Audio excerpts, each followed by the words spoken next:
Péter apostol közönséges első levelének második részéből olvasunk Szent Igét, testvéreim, az 5. verset.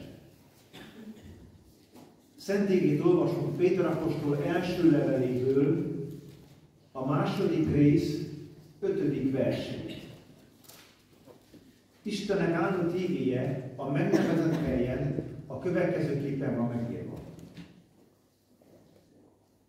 Ti magatok is, mint élőkövek, épüljetek fel lelkiházzá, szent papsággá, hogy lelki áldozatokkal áldozzatok, amelyek kedvesek Istennek a Jézus Krisztus által. Amen. Amen. A gyülekezet helyet foglal.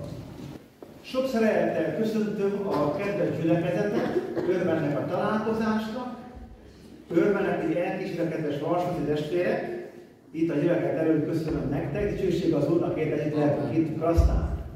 Az ráadásul minden kedves jelenlevő, akik eljöttek Istenigének a hallgatására, adja az Úr, hogy amint már korábban hallottuk, hújjon jó földbe, és teremjen gyümölcsöt Isten dicsőségére. Amen. Amen. Ti magatok is, mint élőkövek, épüljetek fel lelki házzá, szent papsággá, hogy lelki áldozatokkal áldozatok, amelyek kedvesek Istennek, a Jézus Krisztus által. Szeretnék szólni a kedves testvéreknek élő kövekről, amelyekből lelki ház épül, és szent papokról, akik lelki áldozatokkal áldoznak Istennek. Élő kövek, amelyekből lelki ház épül, szent papok, akik lelkileg hoznak áldozatot. Adja az Úr, ez valóság legyen mindjárt számára. Amen. Amen. Tehát kezdjük akkor az élő köveket. Testvéreim, Isten úgy rendelte, hogy az Ószövetségben építsen magának sátort kárpitokból, ponyvából, szőtték, Bésaléel, Aholiab, meg a többiek, ahogy Mózes nekik elmondta, Isten Mózesnek megmutatta a hegyen a mennyei valóságot, és annak a formáját a földön fel kellett építeni. Mózes elmondta nekik, azok pedig kitalálták, és felépítették. De az a kárpit, az a ponyva, az a szövet, az tapintható volt, az most nincs sehol, eltűnt, nem tudjuk, hogy hol van, vége van. Később Isten megmutatta Dávidnak ugyancsak a mennyei valóságot, ő pedig elmondta Salamonnak, és ő felépítette a templomot. Nem szövetből, ponyvából, meg kárpitból, hanem kövekből. Nagy kövekből. De kövekből. Előre kifaragták, és Salamon úgy eltervezte a házat, minden követ és minden méretét, hogy azt messze a kőbányákban már kifaragták, és amikor odavitték, nem kellett rajtuk faragni semmit, csak illesztették egymásba, és kész volt a ház. És Isten a Szent Sátorban is lakozást vett, és a templomban is utána lakozást vett. Ez Isten csodája volt az Ószövetségben. Tehát testvéreim, ez az Ószövetség volt. Isten most nem kézzel csinált templomban vagy sátorban vesz lakozást, hanem élő kövekből épül az ő háza. Na, kik azok az élő kövek, testvéreim? Hát mi vagyunk azok. Elveszi szívedből a kőszívet, és ad helyette hússzívet. Élő kővé válsz. Te még ilyet nem láttál ugye a világon. Láttál élő követ? Ilyen nincs a világon. De Isten meg tudja tenni velünk azt, amit mi a természetben a kövekkel nem tudunk. Emlékszem arra, amikor gyermekkoromban, én Ipon nőttem fel, és gyermekkoromban jártunk le a Berettyóra. nyáron fürödni. És nem tudom, kivel beszélgettem, csak mondták nekem a fiúk, hogy itt a Beretyóban a kövek, ezek belül szárazak. De ha azt nedvesen mondom, nem, az a száraz. Hát nekem is még akkor annyi eszem volt, és akkor vettek egy követ, összeütöttük, kettétől, kívül nedves volt, de belül száraz volt. Testvérek, Isten most az ő házába, ami lelki ház, az a gyülekezet, élő köveket akar beépíteni, akik belül ne bújultak.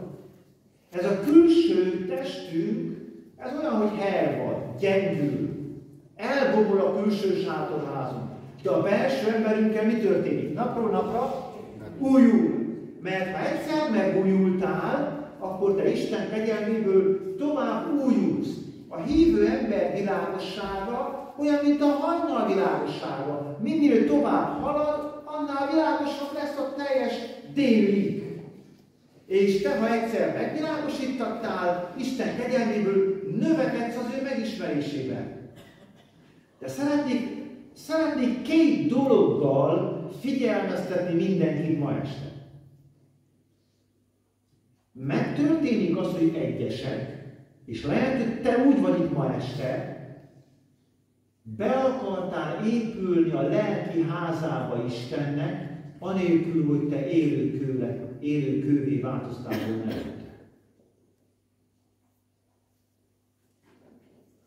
Tudod, mit bemerítkezel, és tagjává válsz a gyülekezetnek. A gyülekezet Isten lelki háza, mi hisszük, az új temploma, a Szentlélek temploma, de te nem váltál élő kővé. Nem születtél újjá. Nem jutottál hitre a szívedben. Hát tudd meg, hogy Isten tudja, ismeri az övét. És ha te nem állsz el a hamisságtól, ettől a képmutatástól, felvalva azt, hogy te nem az ajtón jöttél be, nem megtérés útján jöttél be, te állagul, hazugságba jöttél be, akkor neked ma este meg kell térned. Mert ebbe a házba Isten élő köveket akar beépíteni. Így van, testvérek? Élő köveket akar beépíteni. Ha mindenki úgy jönne kemény szívével, megtéretlenül Isten házába, akkor a gyülekezet világ maradna, vagy világiassá válna. De Isten úgy tervezte, hogy az új szövetségben a lelki házát élő kövekből építse. És ma este a legelső dolog, amit hangsúlyozok, vigyázz, nehogy úgy próbálj beépülni a gyülekezetbe, hogy nem vagy igazán megtérve. Azon őrizzel, Isten úgy is látja a szívet. Ő vizsgálja a veséket, és ő tudja, lelki pásztor becsaphatsz, egész gyülekezetet becsaphatsz, de Isten nem lehet becsapni.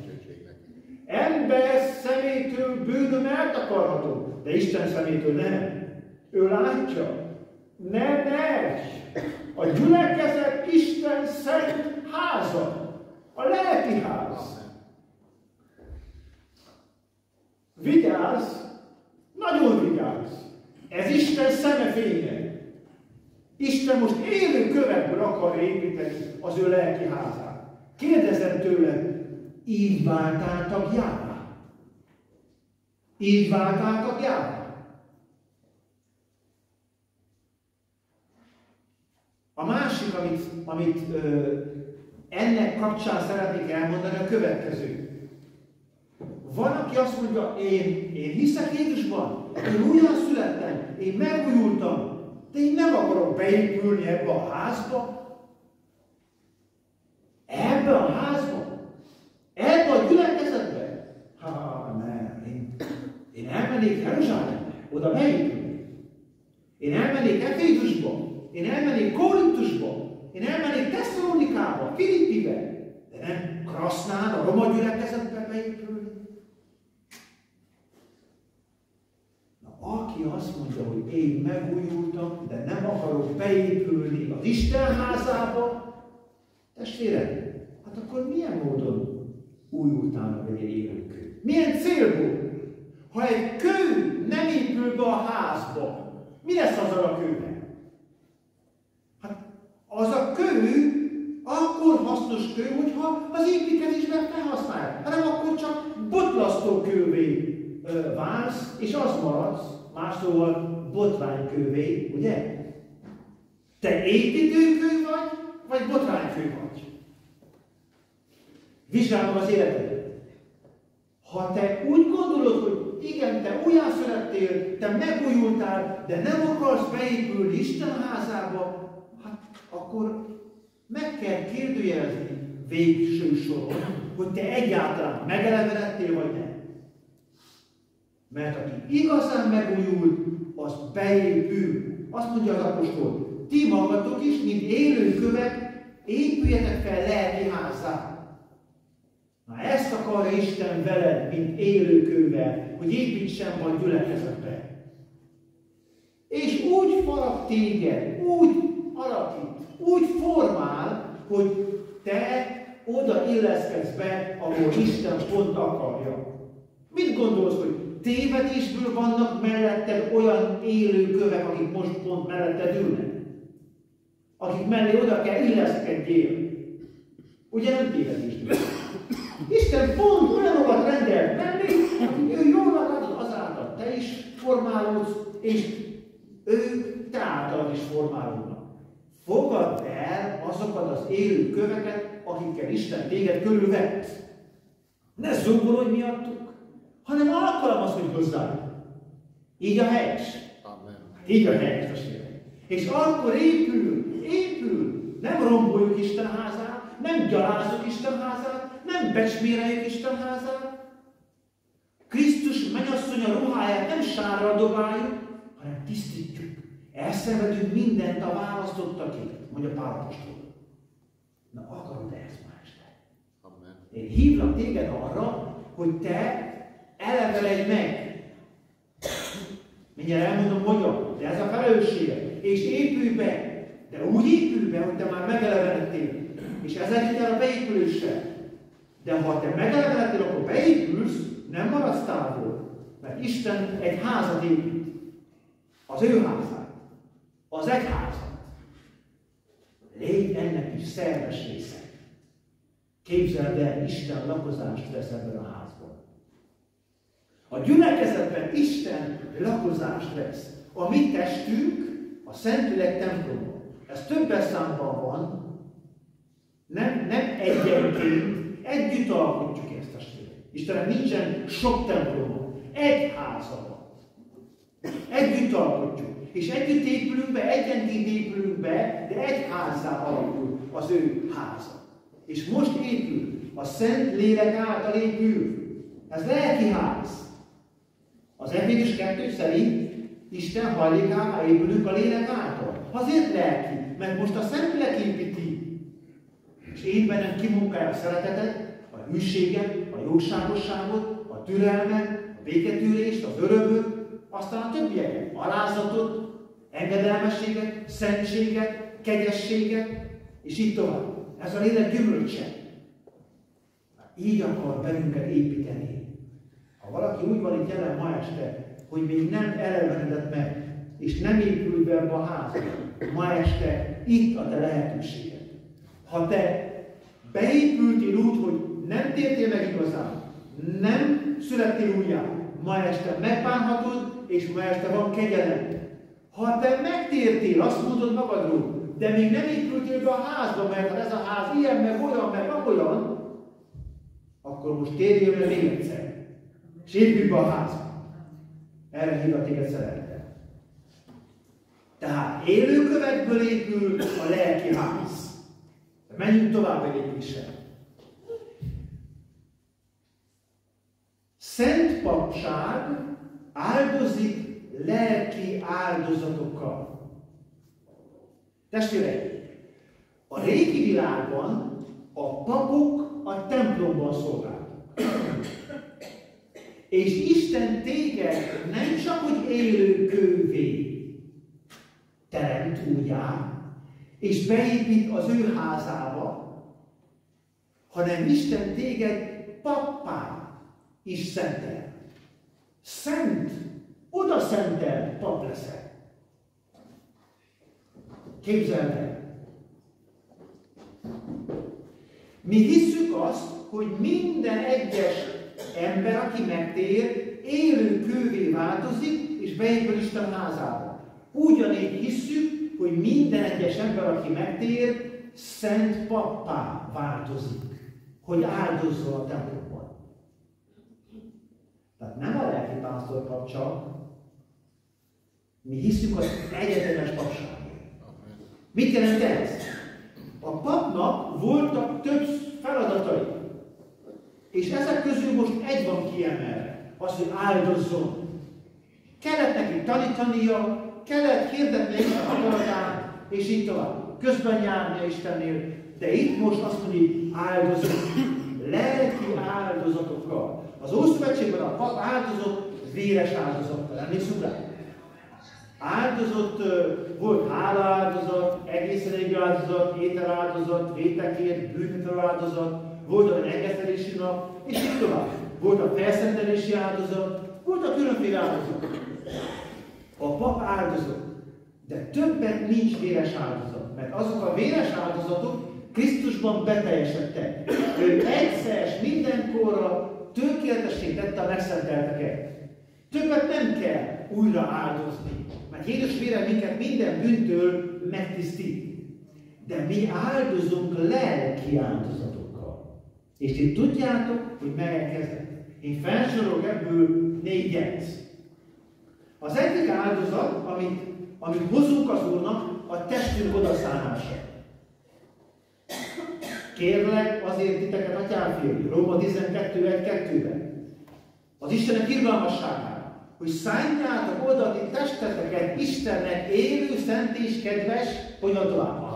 Áldozatú, okos Isten tiszteletként. Így tiszteljük Isten, hogy odaszánjuk testünket. De ne mondd el a gyülekezettől testedet, légy jelenik mindenestől, és szánd oda, áldozd oda magadat, az idődet, és azt, amit van. Szánd oda testedet, élő, nem véres áldozat, élő áldozat. Engedd, hogy legyél áldozat. Ha Isten téged megváltott, és pappá szentelt, akkor áldozzál lelki áldozattal. Nem mást áldoz fel, magadat áldozd oda, magadat szánt oda. Légy oda szánt életű ember. Fiatalok is, szánják oda magatokat Istennek, és az ővé lesztek. Egy másik, a Filippi 4:18-ban azt mondja Pál apostol a filippieknek, hogy megkaptam mindent. Úgy vettem tőletek az ajándékot, mint kedves, jóillatú áldozatot, amely kedves Istennek. A filippiek küldtek Pál apostolnak a börtönbe egy kis ajándékot. Nem tudjuk, mi volt az, azt mondja, megkaptam, és bővölködöm.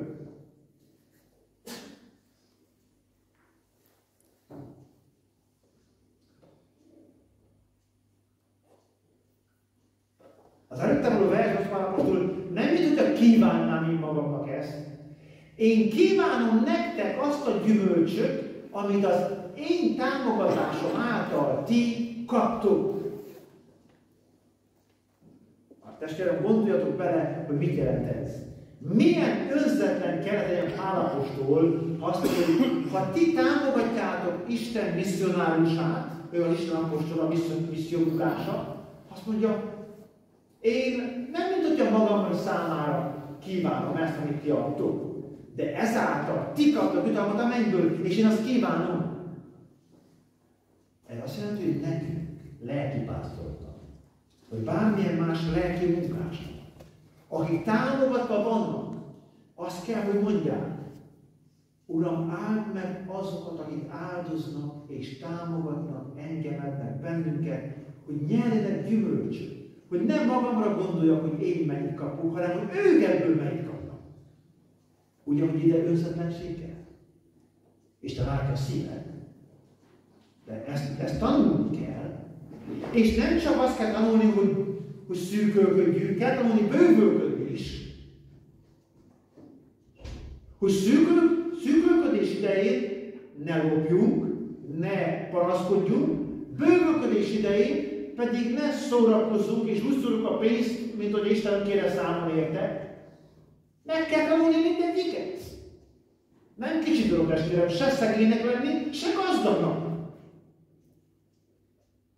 Meggondoljátok, hogy irigyelni valók, akinek van pénze?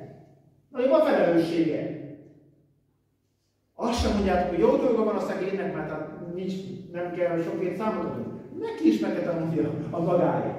Isten dönti ezt el. Lehet kérni. Nem hiszem, amikor megnősültem, mondtam a feleségemnek azt, hogy nekem volt fiatal koromban egy imádság. Olvastam például azt, hogy a könyvének a 30. részét. Uram, ne adj nekem se szegénységet, se gazdagságot. Táplálj engem hozzám illendő eleve. Na de milyen a hozzám illendő eleve? Lehet Isten meg akar áldani több pénzzel. Lehet el akarja venni. Ma utaztam az autóval, és kaptam a hírt, hogy véglegesen elvesztettem mindent a számítógépemről. Eddig mind próbáltuk visszaszerezni, már 2,5 hónapja itt is, meg más országban is. Ma megkaptam a hírt. Ennyi. Nem lehet. Óriási veszteség.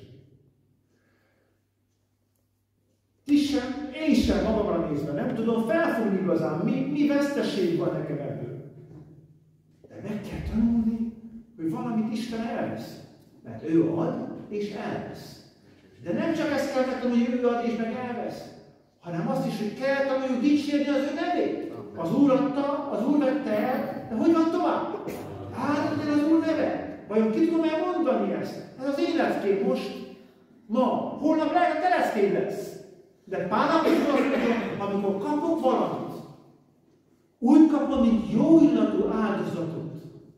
Filippiek, kapjátok érte jutalmat. Úgyhogy támogassátok a lelki munkásokat. Mert érte kaptok jutalmat. Nem olyan régen megkérdezte az egyik fiam, pont a jutalomról volt szó, de nincsenek valami kereskedő íze, azt mondja. Azért szolgálom Isten, kapjak érte jutalmat. Hát mondom, ha te a mennyországért akarsz most áldozni, hogy ott kapjál jutalmat, nincs. Csak egy dolgot vegyél figyelembe. Neked a mennyországban a legnagyobb kincsed nem az aranyutcák lesznek, nem a gyöngykapuk lesznek, a legnagyobb kincsed először is az Úr Jézus lesz.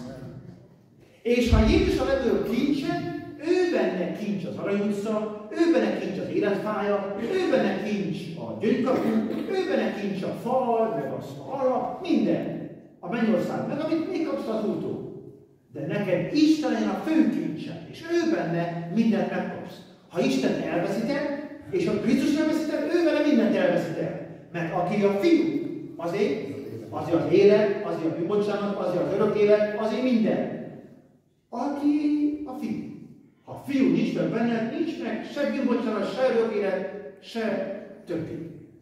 Úgyhogy szánd oda magad, élő áldozatul a testedet, és a te javaiddal támogasd a lelki munkásokat.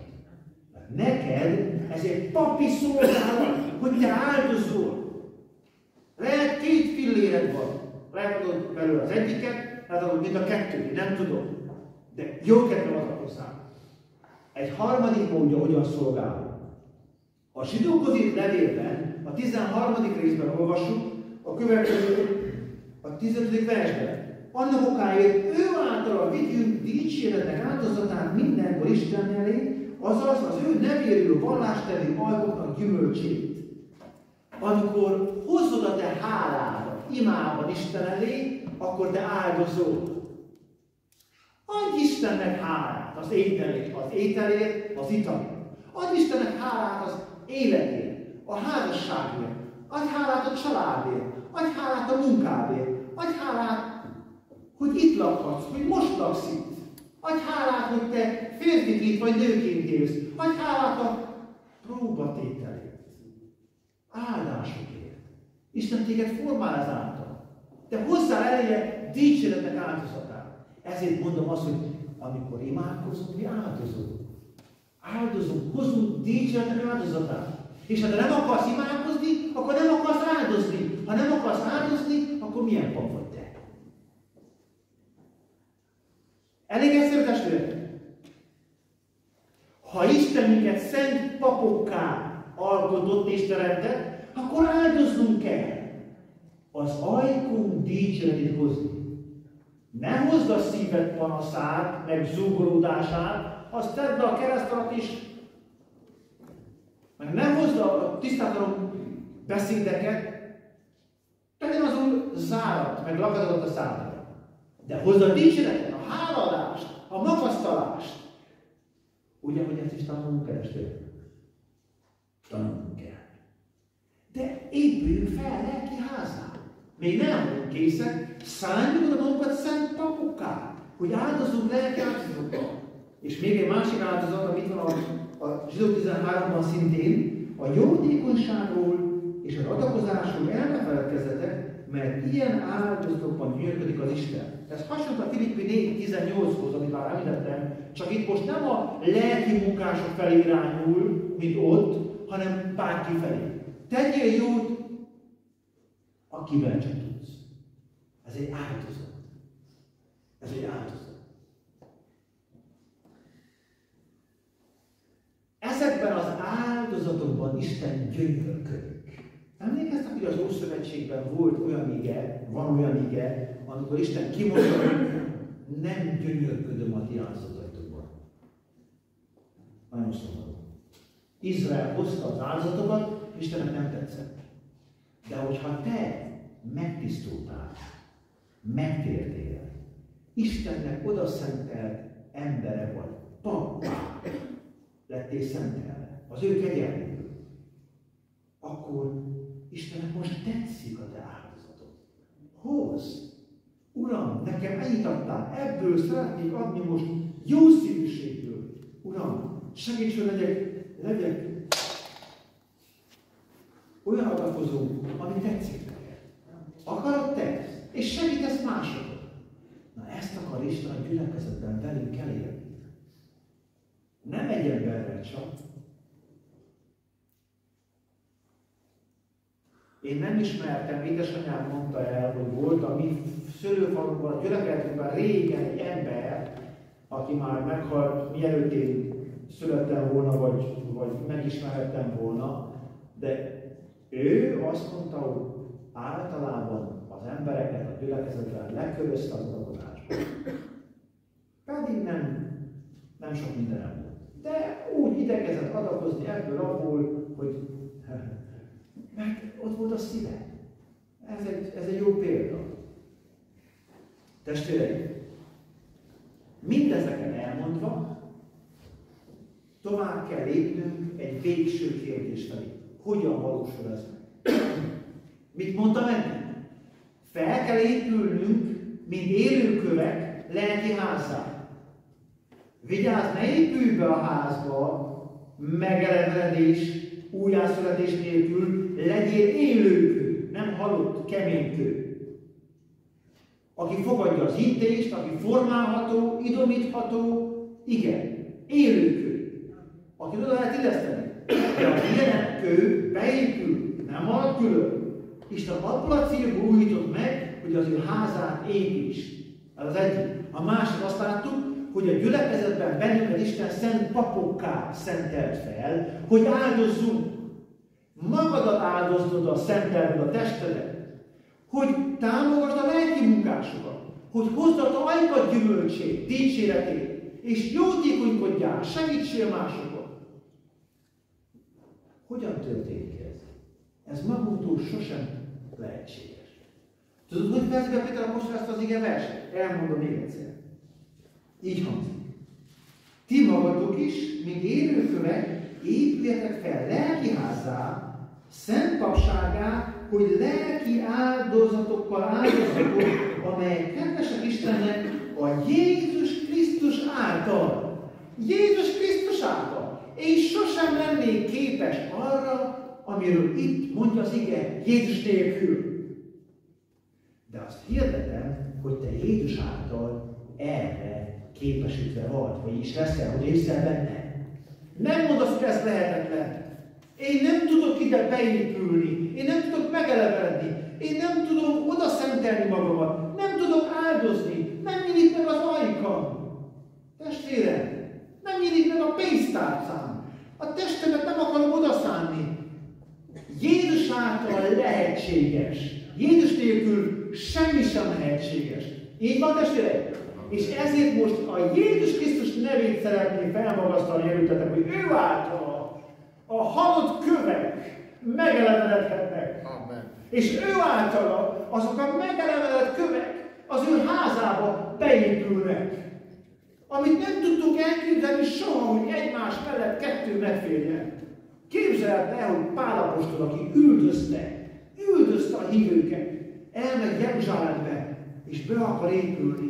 Hát nehezen fogadják a többiek, hát eddig bennünket üldözött, eddig bennünket bántott, vitt a börtönbe, meg szavaltába hozzá a kivégzéséhez Istvánnak. De Barnabás azt mondta, de megtér, élő kővé vált, be kell épüljön a gyülekezetbe Jeruzsálembe. Befogadtál végül? Befogadtál. A gyülekezet is meg kell, hogy fontolja. Nehogy legyen olyan élő kő, akit ne akarjuk befogadni.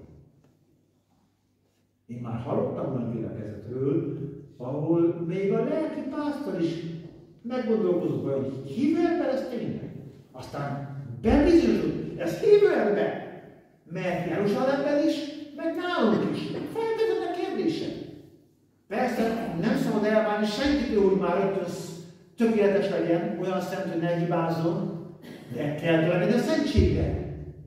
De Jézus Krisztus által lehetséges. Ez nem a mi érdemünk. Ha valaki ezt tudja gyakorolni, odaszánja a testét élő áldozatul, áldozik a pénzéből, idejéből, a ajándékával gyülekezetet építi, ha a szájával az Urat magasztalja, akkor ez az Úr munkája benne, nem a mi munkánk. Azt mondta Pál apostol, én többet munkálkodtam, mint azok mindnyájan.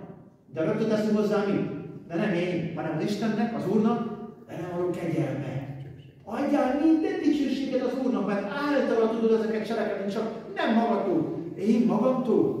Én képes vagyok a neheztelésre, képes vagyok a hátsó gondolatok szörvésére, képes vagyok előítéletre, képes vagyok képmutatásra, megneheztelésre, képes vagyok visszavonulásra, pártoskodásra, és sorolhatnám tovább, végtelenség.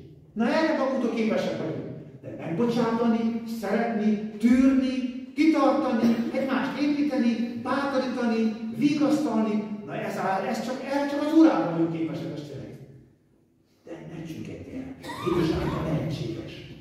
Amire soha nem gondoltál volna korábban, most már lehetséges Jézus által. Milyen nehéz dolog, melyik a nehéz dolog ezek közül számodra? Beépülni, építeni, áldozni, a másik javát keresni. Hát nem tud az ott téged átformálni, hogy alázkodj, nem is szolgálj.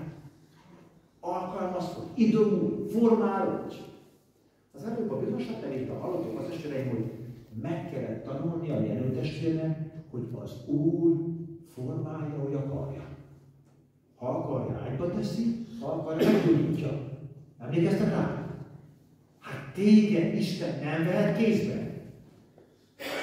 Te vagy az anyag, meg az agyag, és ő a mester. És azt mondjuk, formálj és készíts, hogyan? Terved szerint. Hát nem te vagy a mester, ő a mester. És téged ide akar beépíteni. De mikor? Ma. Nem holnap, nem holnap után, ma. Voltam egy gyülekezetben nem olyan régen, és valaki összetört az alkalom végén. Mert hát ő halogatni akarta megtérést. De az Úr rám neheztett, hogy neki ma van az ideje. Hát neked nem ma van. Hát a holnapot nem én biztos megérjük. Isten ma megadta nekünk, hogy épülj, hogy növekedj, hogyha már beépültél.